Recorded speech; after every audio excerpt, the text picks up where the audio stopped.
स्वागत है आपका। मैं हूं प्रशांत चरहे।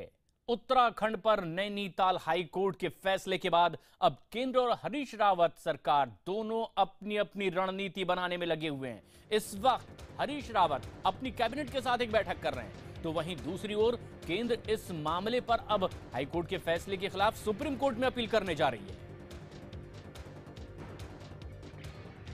Saying appropriation bill is passed with a voice vote. On the other hand, Speaker disqualifies MLAs saying that you have opposed the government. How can these two things go together? There is a confusion and contradiction that has to be cleared. One. Secondly, how can you have a trial of strength by disqualifying MLAs? Trial of strength has to be fair, impartial. If you disqualify opposition or if you disqualify MLAs who are opposing you, and then you say that I got the majority, it will be a travesty of truth and also against the basic principles of democracy. The matter is being taken up to the higher court. Let us wait for the final verdict of the court. As far as we are concerned, we feel that there is no way other than 356. Assembly is not dissolved. Assembly is not dissolved. SR Bommai case spirit has been kept in mind because there was a constitutional breakdown. Temporary president rule has been imposed, and any time the assembly can be revived also, but that is left to the governor's report and also the situation there. As far as we are concerned, we always respect the rule of law, we respect the constitution. Now, the opposition are continuing their disinformation campaign. They are now trying to form a realignment. 3 Cs, the casteist, communal and corrupt forces, they want to come together. They want to form a front. Earlier also they have formed a front. They formed a national front which became a notional front. They became a united front which became a divided front. They became a third front, and that also has disappeared. So this is nothing new. They are not going to succeed in this because country is solidly behind Mr. Narendra Modi. Venkaiah Naidu, इसी मसले पर BJP में भी मंथन हो रहा है। प्रतिक्रिया बीजेपी की ओर से वेंकैया नायडू कह रहे हैं कि कांग्रेस विधायकों की अयोग्यता को लेकर के कुछ विरोधाभास अभी भी सामने हैं, जिसे स्पष्ट होना बाकी है। ऐसे में किस तरह से ये पूरा घटनाक्रम आगे बढ़ेगा? जहां केंद्र सरकार अब सुप्रीम कोर्ट जाने की तैयारी में है, वहीं हरीश रावत कैबिनेट की बैठक ले रहे हैं, आगे की रणनीति बना रहे हैं कि 29 तारीख को ये जंग उत्तराखंड में कैसे जीती जाए।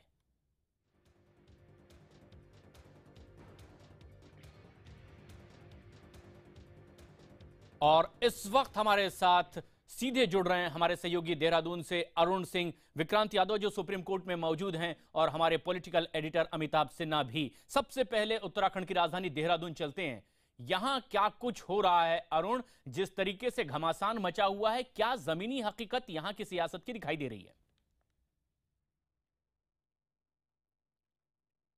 देखिए प्रशांत, 29 तारीख को क्या होगा वो बाद की बात है, लेकिन फिलहाल तो जैसे ही हाई कोर्ट का फैसला आया है, हरीश रावत जो बीजापुर गेस्ट हाउस है जहां वो मुख्यमंत्री के तौर पे रहते हैं, वहां इस वक्त एक कैबिनेट की बैठक ले रहे हैं। वो कल रात में भी उन्होंने एक कैबिनेट की बैठक ली और ये दिखाने की प्रदेश की जनता को और ब्यूरोक्रेसी को उनकी पूरी कोशिश है कि वो एक्शन में वापस आ गए हैं, वो मुख्यमंत्री हैं। और कल रात में उन्होंने एक कैबिनेट की बैठक ली थी और उसमें यह तय किया गया है कि पूरे देश की तरह राज्य में सूखा है, उत्तराखंड में भी, तो हर जिले के कलेक्टर को 5 करोड़ रुपए दिए जाएंगे ताकि वो पेयजल की समस्या को दूर करने के लिए प्रयास करें। तो एक तरह से हरीश रावत एक्शन में वापस आ गए हैं, अपने काम पर आ गए हैं, लौट गए हैं।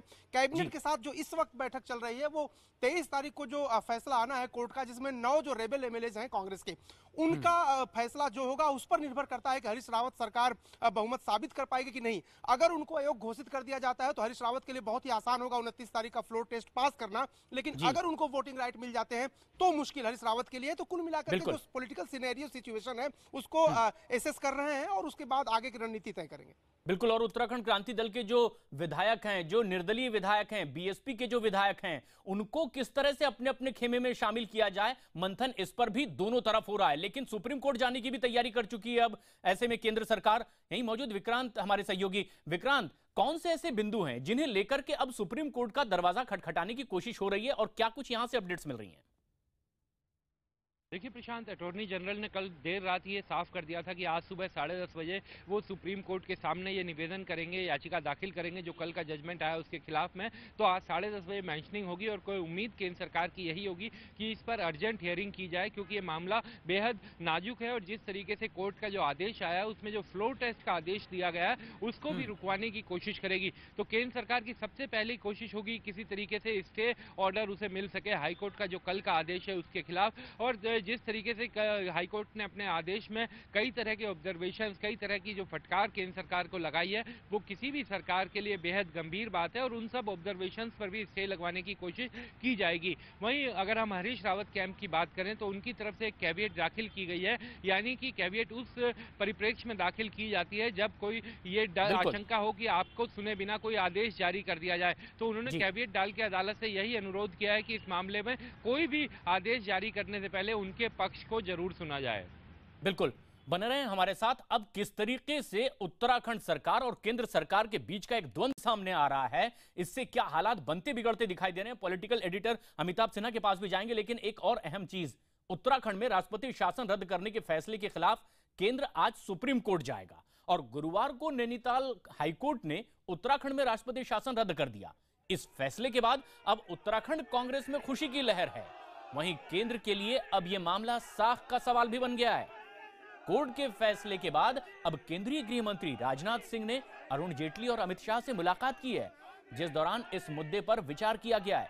वहीं कोर्ट ने उत्तराखंड के पूर्व मुख्यमंत्री हरीश रावत को 29 अप्रैल को बहुमत साबित करने के लिए कहा है। दोनों खेमों में मंथन कि आखिर अपनी ताकत को ऊपर कैसे रखा जाए और जीत कैसे हासिल की जाए।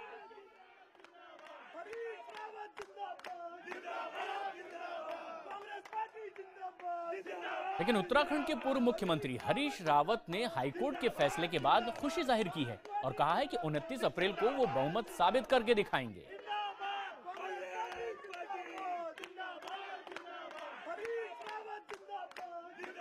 हमें पूरा भरोसा है कि इस समय उनको किसी तरीके की कोई राहत सुप्रीम कोर्ट से भी नहीं मिलेगी, क्योंकि ये राज्य के हित में और संविधान सम्मत तरीके से आया हुआ निर्णय है और फिर भी उनको अधिकार है।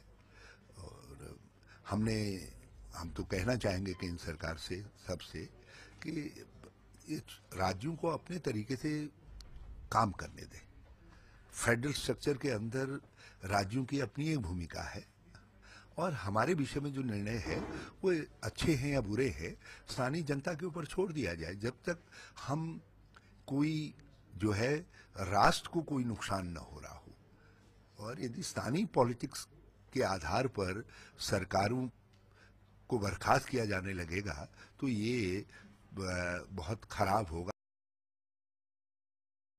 कहीं खुशी कहीं गम का नजारा है सियासत के इस खेल में। बीजेपी का कहना है कि उत्तराखंड में जो कुछ हो रहा है वो असंवैधानिक है। बीजेपी ने उम्मीद जाहिर की है कि सुप्रीम कोर्ट में अब फैसला उनके हक में आएगा।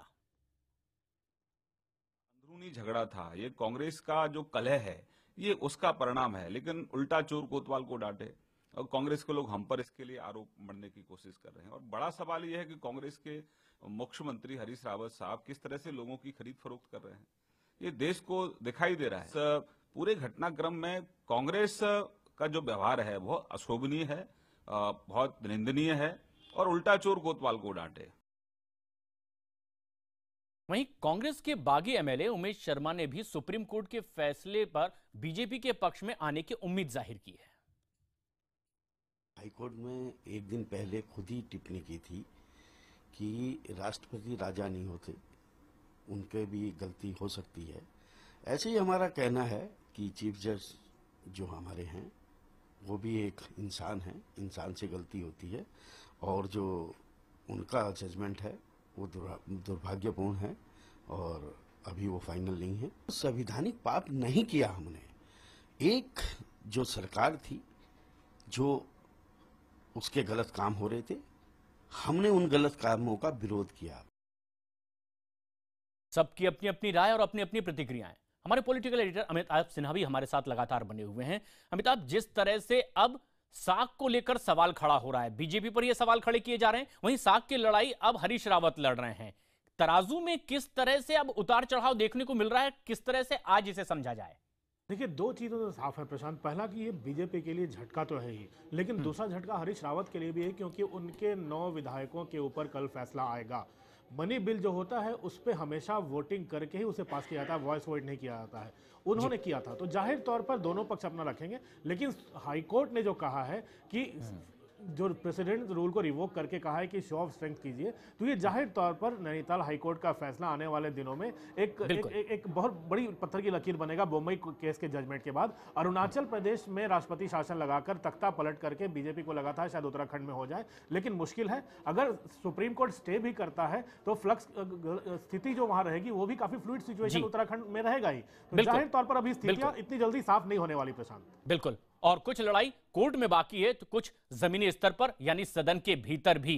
बीजेपी चाहती है कि हरीश रावत के नाम के सामने पूर्व मुख्यमंत्री ही लगा रहे, लेकिन हरीश रावत इसे चुनौती देते हुए नाम के सामने मुख्यमंत्री बनाए रखने की पूरी कोशिश में जुटे हैं। वक्त फिलहाल एक ब्रेक का है। आप सभी का बहुत बहुत शुक्रिया।